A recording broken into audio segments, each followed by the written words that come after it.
Evidentemente no da tiempo a tratar todo y, sin embargo, para hablar de elementos como la salida del euro era fundamental comprender que las relaciones en Europa entre España y Alemania, las relaciones económicas, no solo son entre países, sino que son entre los sujetos económicos distintos de cada país, porque sería absurdo decir que los trabajadores alemanes están explotando a los trabajadores españoles, y sin embargo eso es lo que de última forma se dice cuando se dice Alemania explota a España, por ejemplo. Que no, que es un elemento un poco más complejo que hay que avanzar sobre ello. Sobre el no dentro del esto tiene arreglo, yo lo pondría en no, coma, esto tiene arreglo. No os engañéis, esto tiene arreglo. Ahora bien, hay que ser positivo, yo soy optimista, de hecho, ahora si me permitís, termino con un elemento del libro, pero es muy importante entender que ser positivo, optimista, tiene que implicar ser realista, y lo cierto es que España, igual que Grecia, va a sufrir los costes de una crisis que van a ser dolorosos. Eso es lo primero que hay que aceptar. La crisis va a ser dolorosa para todo el mundo. Lo que tiene que conseguir la izquierda es que sea justa y que sirva para cimentar una sociedad mejor en el futuro. Pero la coste, esto es una resaca. La resaca tú la puedes administrar como quieras, pero la resaca te la comes. Entonces, eso es la situación en la que estamos viviendo, desgraciadamente. Ahora, sí es verdad que hay que ser más optimista. Yo lo soy, pero hay que entender que no es solo una cuestión de elementos técnicos. Has planteado cuestiones ciertas, las energías renovables podrían ser un motor de crecimiento.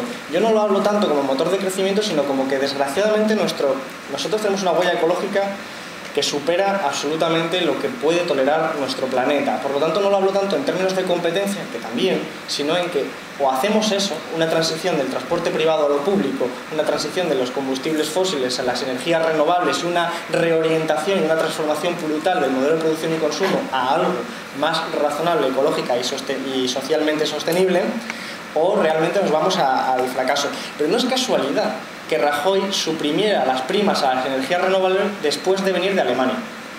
Fue a Alemania y a la vuelta anunció que suprimía las primas de las energías renovables. ¿Por qué? Porque Alemania está buscando también nuevos nichos de mercado y quiere las energías renovables. Y lo que no quiere es a un competidor. Porque es muy sencillo. Cuando España entró en la Unión Europea le dijeron: ¿tú qué vas a producir coches? Y coches ya produce Alemania.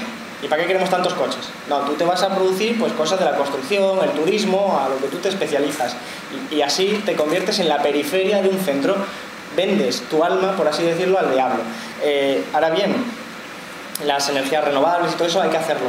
Pero no nos equivoquemos que no se trata, la pregunta no es cómo ponemos a funcionar la bicicleta. Poner a funcionar la bicicleta inmediatamente es necesario para dar satisfacción a la necesidad más urgente de la población: crear empleo y darle formas de vivir a la gente. Pero el problema es que si tú encuentras energías renovables para competir, habrá otros países que se van a ver en nuestras circunstancias, solo que en esa batalla le hemos ganado nosotros. Es decir, esto es competencia, y lo que nos tenemos que plantear es: ¿queremos un mundo de competencia en el que tengamos que competir continuamente y por lo tanto esa bicicleta seguir, o por el contrario vamos a cambiar? Y luego hay alternativas técnicas que se plantean, ya lo he dicho antes, regulación financiera, banca pública, etcétera, que son posibles, pero aunque sean posibles de usar, como se ha demostrado en Latinoamérica, etcétera, lo cierto es que necesitan ser usadas políticamente. Por ejemplo, la banca pública sería un instrumento para cimentar un modelo de sociedad distinta, pero la banca pública tiene que administrarse políticamente, y bien, porque banca pública técnicamente ya la hay, lo que pasa es que la gestiona Rajoy. Como comprenderéis, no va a ser el cimiento de una sociedad anticapitalista o poscapitalista, como le queramos llamar, porque Rajoy gestiona esa banca pública y en vez de utilizar las viviendas para ponerla a disposición de la gente con un alquiler barato, lo que prefiere es seguir dándole juego a la banca privada a través de los sistemas especulativos. Por lo tanto, hay que ser optimista, pero ser realista, y realista es que viene una crisis fea. Crisis que tiene que ver, pues, como lo que hemos planteado y que siempre sabía yo que me preguntan por los ahorros. El corralito, al fin y al cabo, es una forma encubierta de preguntarme por los ahorros. Y es cierto que puede ocurrir. Es improbable ahora mismo, porque el Estado garantiza con todo. El Estado se lanza a garantizar el corralito porque el corralito tiene un problema político fundamental, y es que la gente desesperada puede hacer cualquier cosa. Y el corralito, pues, con una gente despolitizada, pues se puede transformar en una barbaridad. Entonces el Estado lo que hace es salvar y ponerse encima para salvar todos los ahorros. Ahora bien, en Latinoamérica lo que vivimos fue un proceso parecido, en realidad prácticamente idéntico. Década, que le llaman ahora la década perdida, de ajustes como los nuestros, que se transforman en frustración de la gente y que la gente rompe con lo que había venido dominando. Fijaros que en Argentina el lema era que se vayan todos, que se parece mucho al no nos representan. es muy parecido y significa lo mismo, es esa renuncia al sistema político tradicional. Pero en Latinoamérica las respuestas se dan también en términos políticos, y aunque las respuestas fueron similares, no son idénticas. No es lo mismo el modelo argentino que el venezolano, que el boliviano, que el de Ecuador, que el de Brasil, aunque todas han sido una ruptura con la ortodoxia que había venido dominando. Entonces, hay que cambiar, y para cambiar, por eso yo decía, no solo se trata de cuestiones técnicas. Yo, si queréis, os traigo y os pongo aquí, mira, estas son todas las alternativas técnicas que nos permitirían construir una sociedad diferente, y podríamos ponerla en marcha, pero esas necesitan apoyo popular, porque lo que permitió que los procesos de transformación se llevaran a cabo en Latinoamérica fue que había gente deseándolo. Y había alianzas sociales, de los más pobres con las pequeñas y medianas empresas, de no sé qué, depende de cada modelo, porque eso es fundamental. Y para convencer a la gente hace falta un ejemplo ético.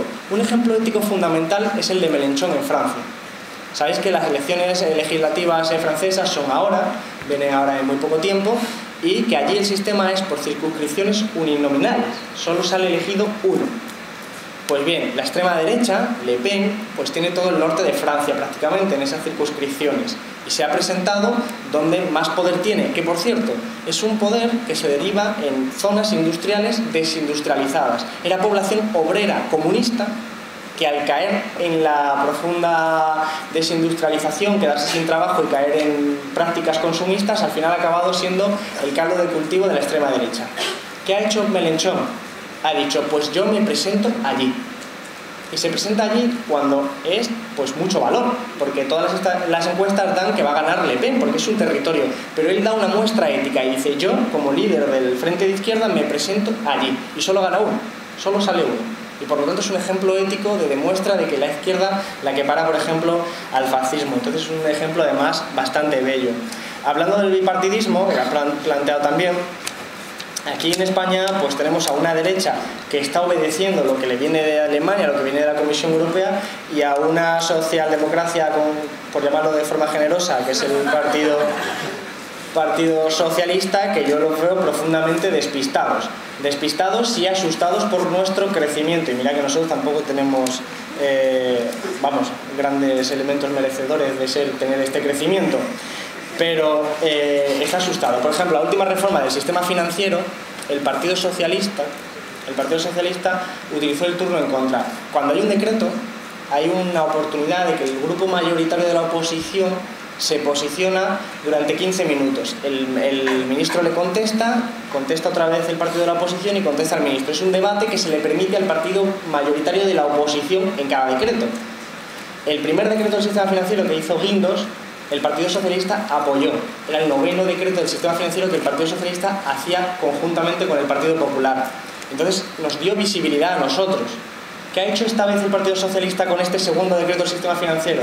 Ha pedido el turno en contra para aparecer el Partido Socialista a los 15 minutos y el debate cara a cara, para aparecer en los medios, y después no ha votado en contra, ha votado abstención.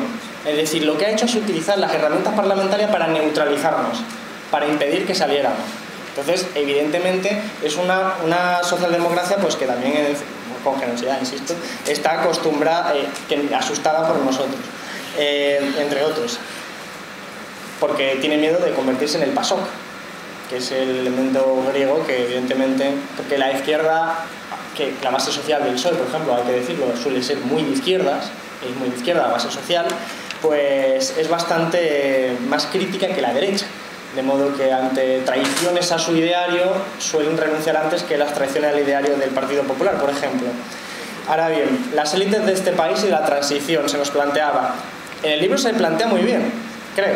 No es que me esté echando flores a mi libro, sino que realmente para mí sí que hay una élite social controlando este país, y hay muchos artículos que se han escrito al respecto.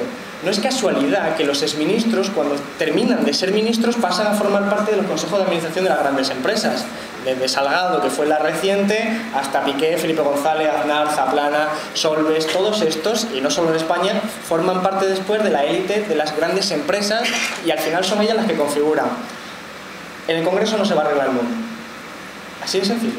El mundo ni España. O sea, es muy sencillo. El Congreso es una especie de, ¿cómo te lo diría?, de farsa, de pantomima, de mucha parafernalia y poca actividad. Para que os lo ejemplifique de una forma muy sencilla, las votaciones son decididas antes de un debate. Es absurdo. Porque se supone que tú debates y en función de eso te formas la opinión. No. En el Congreso no. En el Congreso las élites de cada partido, de los dos partidos se entiende, deciden qué van a votar. En esta mayoría absoluta podéis imaginar que eso ni hasta eso se supera ya. Decide que se vota. Y cuando ya se ha decidido que se vota, va la gente y debate. Y como comprenderéis, pues eso se parece más a una representación teatral que a un debate sano. Y claro, como todo el mundo sabe lo que va a votar, ¿qué te importa lo que esté diciendo aquella persona ahí en la tribuna? Entonces se convierte todo en una especie de representación teatral. Yo subo a la tribuna y hay muy pocos diputados, y los pocos que hay están hablando entre sí. ¿Por qué? Porque es que da igual, yo no les puedo convencer, e incluso, pues evidentemente, ni ellos van a ser convencidos. Un detalle: en esta reforma financiera, la última, la de anteayer, planteaba lo siguiente, le decía yo a uno del PSOE, porque nosotros estamos rodeados por el PSOE en el Congreso. Nosotros le decimos que les tenemos rodeados a ellos, pero en cualquier caso, depende de la óptica. Yo le decía a ellos, ¿qué vais a votar con el sistema financiero? Y me decía, no lo sé todavía. Y le digo, pues yo creo que vais a votar que no porque habéis pedido el turno en contra. Y dice, bueno, pues eso está bien. O sea, así como, no sé, como el que te ha preguntado que si hace buen día, ¿no? ¿Qué ocurre? Que al final se enteran los diputados 3 minutos antes de la votación, que es cuando el portavoz de su grupo levanta un dedo y esto significa sí, esto significa abstención y esto significa no. Y entonces los 110 del Partido Socialista, que no saben lo que van a votar sobre una reforma del sistema financiero que incluye el desastre de Bankia, miran y dicen, venga, sí. Y así funciona. Entonces, evidentemente da igual que pongas a los mejores intelectuales en el Congreso, que no sirve para nada. Para nada. Entonces, evidentemente las decisiones reales se toman en otros espacios, las cúpulas de los partidos y sobre todo quienes asesoran a esos partidos, que son los llamados lobbies, los grupos de interés que asesoran eso. Y finalmente, esto para explicar un poco cómo funciona el Congreso, que veis que es muy divertido, el tema de la salida del euro. Yo entiendo, es que hay muchas preguntas que aquí nos darían para estar 5 horas, y con razón, y además que son fundamentales. La salida del euro, hay dos elementos. Primero, el euro no es el problema de la crisis. La crisis, en mi opinión, es un problema sistémico del capitalismo y de la desigualdad. En todo caso, el euro y su sistema monetario y la Unión Europea agudiza el problema y empeora la circunstancia. Ahora, ¿qué pasaría si se sale del euro? Pues si se sale del euro, lo que tenemos es un problema importante, porque vamos arrastrando... A ver, ¿cómo lo planteo? Salir del euro tiene beneficios y tiene coste, como todo. Entonces tú tienes que valorar si los costes de salir del euro te compensan estar o no estar con respecto a lo que harías después. Por ejemplo, Grecia, que está en una situación ya profundamente dramática, probablemente le compense asumir los costes de salir del euro y hacer lo que hizo Argentina, que estuvo 2 años acabando con casi una salida del euro, acabar con la convertibilidad con el dólar, 2 años de sufrimiento enorme y después crecer otra vez al 9% porque le permitió esos 2 años sentar la base para un crecimiento futuro. Ahora, salir del euro, técnicamente hablando, puede significar corralito, inmediatamente, corralito con todos los dramas sociales que eso conlleva. En segundo lugar, pues lo que supone es que si tú te sales del euro es para tener una nueva moneda, y para tener una nueva moneda devaluada, para que te permita fomentar las exportaciones de este país, que luego ese es otro tema que exportamos nosotros, ¿no? Pero para hacer eso. Ahora bien, si haces eso, significa que las deudas, que es el principal problema que tenemos actualmente, el reconocimiento de las deudas privadas y las públicas, se multiplican. Se multiplican porque lo que tú tienes en deuda a 5.000 euros, como ahora vuelves a ingresar en neopesetas, pues entonces es como si los euros la deuda se tuviera multiplicado por 5, por ejemplo, o por 3, por 5. Entonces ese es el principal problema. Una salida del euro indica que necesitas inmediatamente renunciar al pago de las deudas.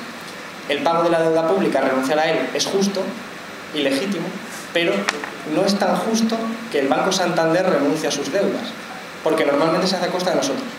Entonces ahí hay un elemento también de reflexión. En cualquier caso, yo no plantearía tanto qué pasaría si la izquierda debiera elevar la bandera de salir del euro, sino qué tendríamos que hacer nosotros cuando nos echen del euro, que es distinto. Porque es un poco también lo de Grecia. Grecia, Syriza lo ha hecho muy bien. Syriza no dice que quiere salir del euro, no lo ha dicho en ningún momento. Lo que pasa es que utiliza una amenaza que creo que se ha planteado ante aquí. Dice Syriza, nosotros somos una bomba de relojería, o aceptáis nuestros cambios o hacemos que esto estalle. porque sabe que si Grecia cae, empieza el efecto dominó y cae muchísima más gente. Entonces ahí es donde está Syriza, que sin decir que quiere salir del euro, fuerza un poco esa dinámica. ¿Por qué? Porque si tú eres la persona que levanta la salida del euro y después sales del euro y produces ese caos social que se va a producir, a ver cómo sales tú a la calle diciendo yo pedí esto. Es muy difícil, la gente no lo entiende. Entonces hay el elemento político y estratégico de decir yo no quiero ser el que abandere esto, pero cuando suceda yo voy a ser la salvación. Entonces es un elemento de política interesante. Primero, sobre qué le está pasando a la izquierda. La izquierda está despistada, eso significa que no tiene pistas. Eso para empezar. La izquierda carece de pistas, de referentes teóricos, de referentes de modelos a practicar, más allá de que se nos plantea como Suecia, que era la izquierda, digamos, el referente teórico de la vieja socialdemocracia, aunque los cambios en Suecia indican que la verdad que pues, la situación actual en Suecia no tiene nada que ver con la situación de los años 70, 60 en Suecia, ¿no? Donde, por ejemplo, Vicente Navarro era asesor del ministro de Educación, allí del Ministerio de Educación. Ha cambiado mucho aquella circunstancia. De todas formas, ¿qué le está pasando a la izquierda? Pues es una opinión puramente personal, como se puede comprender, y estoy de acuerdo con tu opinión, además porque tengo un sesgo, ¿no? Tengo 26 años, entonces evidentemente no sería raro que yo viniera aquí a decir que lo que hace falta es meter gente de 70 años en la organización. En cambio, pues eso tiene que hacerse, y creo que hay que hacerse porque hay que regenerar todas las formas de entender la política. Creo que el mundo está cambiando de una forma muy deprisa, muy rápida. Entonces, lo que hace falta es que las organizaciones se llenen. Yo tengo una gran satisfacción, por eso antes cuando se hablaba del optimismo, a raíz de las elecciones generales últimas, la tasa de afiliación a Izquierda Unida como un indicador posible de la gente joven es extraordinaria. La gente joven, que es la que se está metiendo, porque desgraciadamente en política, igual que en los sindicatos, etcétera, el activismo de los jóvenes ha sido muy reducido desgraciadamente, y ahora sin embargo hay más gente, y de hecho el movimiento 15M se ha nutrido mucho de los jóvenes, por lo menos en su activismo, y realmente yo creo que esa es una esperanza. Eso no creo que tenga que ver con lo que el poder corrompe a una persona mayor y a una persona joven, y creo que efectivamente el poder corrompe. Por lo tanto, lo que hay que establecer son mecanismos para que la persona que esté allí lo sepa y no pueda ocurrir esa circunstancia. Entonces, la pregunta en general, como no es concreta, yo te la planteo, te lo digo. Realmente creo que hace falta renovar toda la política en general, los más jóvenes. Yo soy la persona más joven en el Congreso, 26 años, la segunda tiene 27 años y la tercera ya se va a 35, y son 350. Y allí está Alfonso Guerra. Entonces estamos, pero tiene que ver también con la composición de partidos, la composición y funcionamiento de los partidos propios, del sistema político, que es profundamente oscuro y antidemocrático. No hay democracia interna en ningún partido prácticamente. Unos tienen unos grados más desarrollados, otros menos, ¿no? Evidentemente, normalmente cuanto más a la izquierda, más desarrollo y más democracia interna, pero en cualquier caso nunca hay una democracia plena en los partidos. Eso hay que reconocerlo, y eso es así. Y eso es lo que hace que, como eliges a las personas al Congreso por redes clientelares propias de dentro de los partidos, pues los jóvenes no tengan mucho espacio, porque tú tienes que hacer tu carrera. Evidentemente, como sabéis, pues evidentemente yo no soy ese ejemplo, pero hay muchos casos en el Congreso en el que tú accedes al Congreso como la última etapa de una vida en la que tú has sido primero una persona que ha ido ascendiendo, trepando, como yo diría, a través de tu propia estructura del partido, siempre siendo la línea oficialista, porque los críticos mueren, los críticos fueron. Entonces esa, que yo lo he visto con muchos compañeros que han sido críticos en sus partidos, evidentemente hablo del Partido Socialista, que por mantener una posición más tolerante con nosotros, fuera porque tú pareces un rojo demasiado rojo, ¿no? Entonces depende de los ámbitos en los que te muevas, al final vas viendo que eso ocurre así. En el PP con otros criterios, en nuestro caso pues también habrá elementos que hacen que haya que regenerar, no solo con términos de juventud, sino con términos de redefinición de los partidos en el conjunto, porque eso es lo que hace que al final pues el Congreso esté con esas características que te da pena. Te da pena ver realmente eso, sobre todo porque los jóvenes tienen una preparación y una cualificación extraordinaria que debería aprovecharse, y sin embargo pues no lo está. Y hay una curiosidad, y es que eso sale muy bien en el documental Inside Job, que cuando Islandia demanda a los bancos, manda a un funcionario y se enfrenta ante 10 abogados los mejores abogados de ese momento, ¿no? O sea, los recursos que se dedican a lo público son insuficientes para rivalizar con lo privado. ¿Qué te ocurre? Que cuando hoy en la sociedad la gente más cualificada joven, los que han podido acceder, por ejemplo, en economía y derecho, están trabajando para las grandes empresas, las grandes finanzas. Yo tengo un montón de amigos muy majos, muy buena gente, trabajando para las mejores empresas porque allí es donde le han encontrado un hueco, y en la política realmente pues no se han querido preocupar, pero yo creo que eso está cambiando. Con lo del 15M, por ejemplo, como no solo el 15M, pues aquí, por ejemplo, hay muchísima gente joven. Y yo te digo que en la primera charla que di en el 2008, ahí jóvenes no había casi nadie. Estaba yo. Era yo la persona más joven de la sala y daba la charla. Entonces es como, ¿qué está pasando, no? Entonces eso sí que hay que cambiarlo. Lo que pasa es que no sé cómo hacerlo. La época de la enseñanza la hice yo y 4 más. O sea, mis compañeros jóvenes vinieron todos a clase. Claro. No, sí, la huelga pasa lo mismo. Entonces se trata de cómo lo cambiamos eso, pero yo no tengo la respuesta, o sea, yo no tengo la respuesta, hay que hacer ninguna pregunta. Entonces se trata de proporcionar humildemente contribuciones y en este sentido. Claro. Y luego lo de la bicicleta con Suecia.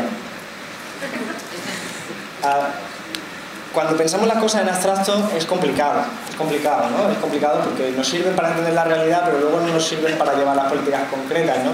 Esto nos pasa con igual lo conocéis, a Sánchez Gordillo, igual seguro, en el Parlamento andaluz, pues él es una persona con un discurso anticapitalista muy profundo.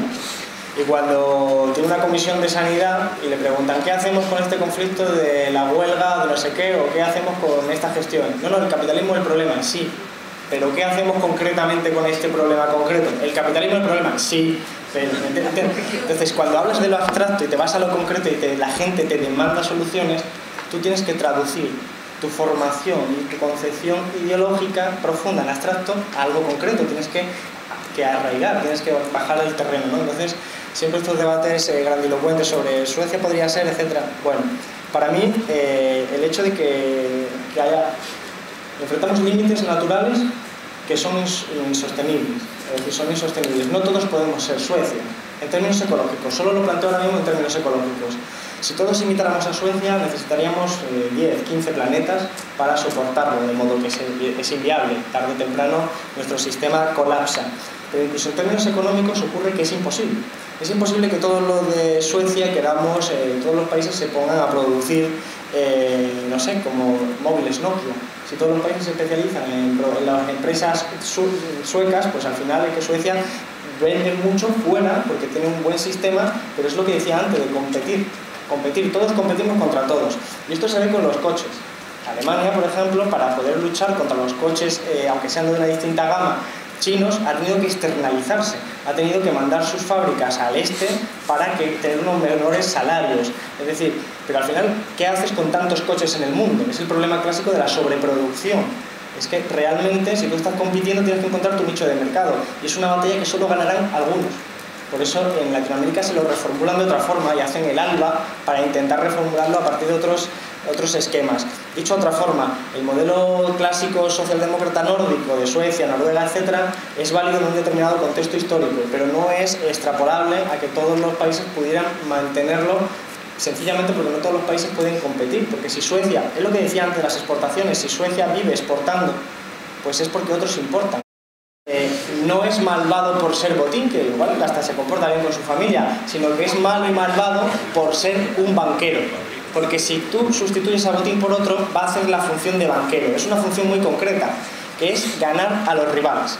En este caso, al BBVA, por ejemplo. Entonces, si el BBVA, pues Santander, coge botín y se comporta muy bien y dice, mira, a partir de ahora, yo los desahucios no, yo voy a asumir pérdidas en mi banco. Y yo a partir de ahora los paraísos fiscales, eso de gente malvada, yo no voy a pagar todos los impuestos aquí. ¿Qué significa? Que al mes que viene BBVA te da un montón más de beneficio que el Santander. ¿Y qué hacen los accionistas del Santander? Que solo van buscando dinero, se van del Santander al BBVA. Entonces Santander pierde la batalla competitiva. Entonces, para que Santander no deje de ser Santander, es decir, no deje de ser un banco, tiene que comportarse de forma malvada.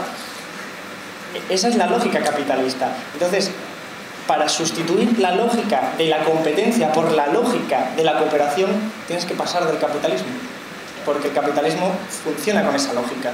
Entonces están en los paraísos fiscales, están en la frontera de legalidad, están en esa situación porque tienen que hacerlo.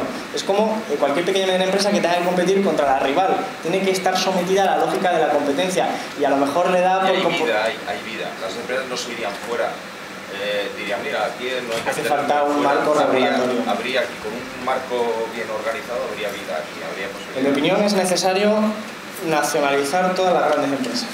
Energía, construcción, todas las que son fundamentales en términos ecológicos y todas las que son grandes empresas para poder gestionar eso.